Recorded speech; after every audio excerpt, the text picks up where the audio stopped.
పోషిస్తారు. నిత్యము మహిళా సంఘాలను ఏర్పాటు చేస్తూ వారందరికీ పొదుపు అలవాట్లు చేస్తూ అట్లానే బ్యాంకు ద్వారా రుణాలను ఇప్పిస్తూ మళ్ళీ వాటిని చెల్లించడానికి అవకాశాలు అన్నీ చేస్తూ చాలా కీలక పాత్ర పోషిస్తారు సార్. అయితే మన రాష్ట్రంలో 43,568 సంఘాలు ఉన్నాయి సార్. అందులో 46,67,000 మంది వరకు సభ్యులు ఉన్నారు సార్. వీరికి 18,000 మంది విఓఎల్ సేవలు అందిస్తూ ఉన్నారు సార్. విలేజ్ ఆర్గనైజేషన్ అసిస్టెంట్లు వీళ్ళు. గత ప్రభుత్వం వీళ్ళని గుర్తించి సార్ 2017లో ఒకసారి జీతాలు పెంచినాం సార్. తర్వాత పిఆర్సీలో కూడా వాళ్ళని యాడ్ చేసి 30% జీతాలు పెంచినాము. మళ్ళీ ఇప్పుడు 2023లో కూడా మళ్ళీ ఒకసారి వారికి జీతాలు పెంచడం జరిగింది సార్. అయితే ఇక్కడ వీరు ప్రత్యేకించి రిక్వెస్ట్ చేసింది ఏంటంటే చాలా పనిభారం పెరిగింది, సమీక్షల పేర్లతో మీటింగ్ల పేర్లతో పొద్దంతా కూడా మరి ఇదే పని అవుతుంది. కాబట్టి ఇప్పుడు వచ్చినటువంటి ప్రభుత్వం వారికి ప్రామిస్ చేసింది సార్. ఏమనంటే 26,000 జీతం పెంచుతామని ప్రామిస్ చేశారు. ఆ 26,000 జీతం పెంచవలసిందిగా కోరుతా ఉన్నాం సార్. అట్లనే ఎవరైతే విఓఏలకు సీసీలుగా ప్రమోషన్ వచ్చే అవకాశం ఉంటుందో వారిని ప్రమోషన్ ఇవ్వవలసిందిగా కోరుతా ఉన్నాం సార్.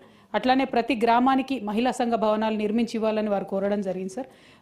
అదేవిధంగా ప్రతి వివోఏకు ల్యాప్టాప్ ఇవ్వాలని చెప్పి వారు కోరడం జరిగింది సార్. నెట్ సౌకర్యం అయితే ముఖ్యమైనది లాస్ట్కు వాళ్ళు అడిగింది ఏంటంటే సార్, చాలా మీటింగ్స్కి తీసుకెళ్తా ఉన్నారు సార్ వాళ్ళని. గౌరవ ముఖ్యమంత్రి గారు ఈ మధ్య వరుసగా మీటింగ్స్ పెడతా ఉన్నారు.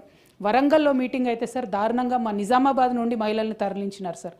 తరలించినారు కానీ వారికి కనీస సౌకర్యాలు ఫుడ్ కానీ మజ్జిగ కానీ మంచినీళ్ళు కానీ లేకపోతే మళ్ళీ మీటింగ్స్ అన్నీ సాయంత్రం అవుతున్నాయి సార్. ఆ సాయంత్రం అయిన మీటింగ్కి వాళ్ళు ఇళ్లలోకి వచ్చే వరకు రాత్రి 1 గంట అవుతున్నటువంటి పరిస్థితి ఉంది. So safety of the women is of utmost importance sir. మీరు మహిళల్ని ఒక జిల్లా నుండి ఇంకో జిల్లాకు తరలిస్తే, మొన్న పెద్దపల్లిలో జరిగినటువంటి మీటింగ్కి వేములవాడల నుంచి మహిళల్ని తరలిస్తే అధ్యక్ష, అందులో ఒక మహిళ గాయపడింది. వాళ్ళ ఆమె నిమ్స్లో ఉన్నారు సార్.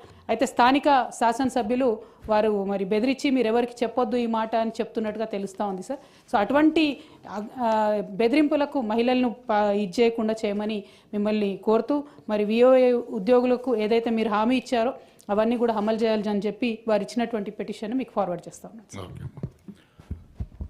వాయిదా ప్రతిపాదన శ్రీ మధుసూనాచారి గారు, ప్రతిపక్ష నాయకులు సిరికొండ గారు రాష్ట్రంలో ఆటో డ్రైవర్లకు ఆర్థిక సాయం మరియు వారి సంక్షేమం గురించి ఇచ్చిన వాయిదా ప్రతిపాదనను తిరస్కరించడమైనది.